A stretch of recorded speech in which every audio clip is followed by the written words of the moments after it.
Հարվածները անդադար սկսել են մինչև իր ինքնազգործողությունը կորցրել է ինքը ուշ կգնացել է ու էլ տենց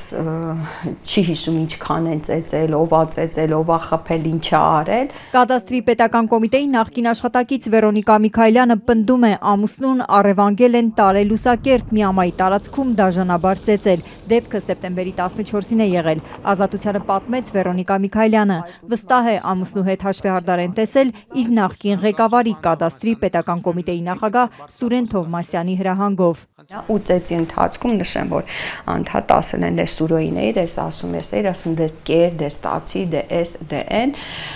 դրա համար մենք որ մեկից մեկ ակնհայտ է, որ իր պատվերն էին կատարում։ Վերոնիկա Միքայելյանը չցանկացավ տեսանկարահանվել, ամուսին էլ չհամաձայնեց խոսել, անգամ ազգանունը չցանկացավ նշենք։ Ես համոզված եմ, հուսով եմ եւ Աստծուն խնդրում եմ, որ այո, պատժվի հանցագործը։ Վերոնիկա Միքայելյանը մինչև սեպտեմբերի 9 Կադաստրի կոմիտեի արտաքին կապերի վարչությունում է աշխատել, որպես ավագ մասնագետ։ Նրա ծառայությունը դադարեցրել են խիստ նկատողություններից ու ծառայողական քննությունից հետո։ Աշխատանքից ազատելու որոշումը վրդովեցրել է ամուսնուն, զանգել է կնոջ վերադասին Սուրեն Թովմասյանին, նա չի պատասխանել, ապա ձայնային հաղորդագրություններ է ուղարկել։ Հաղորդագրությունների բովանդակությունը չեմ ուզում հրապարակել, բնականաբար շնորհակալություն չէր հայտնել։ Օրեր անց էլ ամուսնուն առևանգել են։ Դրա համար մարդուն այդ օրն ենք Սուրեն Թովմասյանին Կադաստրի կոմիտեի ղեկավար նշանակելու։ Սուրեն Թովմասյանը իշխող քաղաքացիական պայմանագրի անդամ է։ Վարչապետ Փաշինյանի որոշմամբ է նշանակվել այս պաշտոնին 2019 թվականին։ Վերոնիկա Միքայելյանի ամուսինն էլ է նախկինում Կադաստրի կոմիտեում աշխատել ու Թովմասյանի հետ տարաձայնությունների պատճառով մի քանի տարի առաջ ազատման դիմում է գրել։ Հետո ըստ Վերոնիկայի իրեն են թիրախավորել։ Այս դեպքից ամիսներ առաջ էլ ոմն Ռոման է Սուրեն Թովմասյանի անունից եկել ամուսնու հետ բարեխոսելու, որ իրավիճակը հարթվի։ Կինն էլ դիմում գրի գնա։ Հենց այդ միջնորդին էլ ըստ Վերոնիկա Միքայելյանի հաշվեհարդար տեսնողների խմբում ամուսինը նկատել է։ Սուրեն Թովմասյանի անունից եկել էր Ռոմանը, ամուսինս այն ժամանակ էլ ինչ որ տենց բաներ իր հետ լարված խոսակցություններ ունեցել, երբ որ ինքն էլ այդ ընթացքում որ հասել են տեղ տեսել է այդ անձնավորությանը, որը որ Սուրեն Թովմասյանի կողմից մի քանի ամիս առաջ էլ եկել էր ամուսնուս հետ, այսպես ասած, ռազմորկաների Սուրենի հրահանգումով,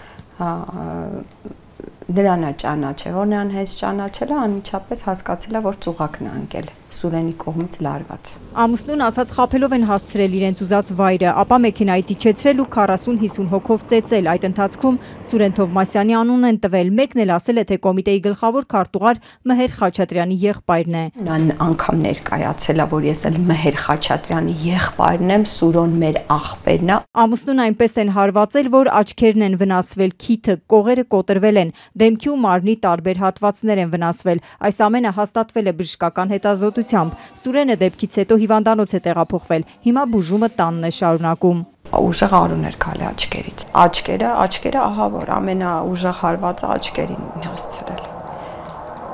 Ասենք չի կարելի, ես չգիտեմ ինչ սադիստներ են եղել։ Նրանք մարդիկ չեն եղել, սադիստներ են եղել։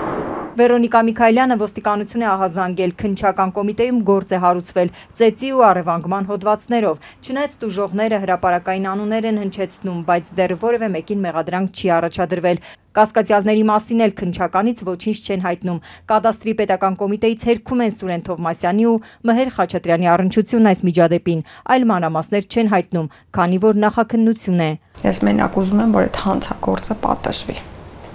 իր ոհմակի հետ միասին։ Հավատում եմ, որ գործը բացահայտվելու է, հանցագործը պատժվելու է։ Հիմա փառք Աստծո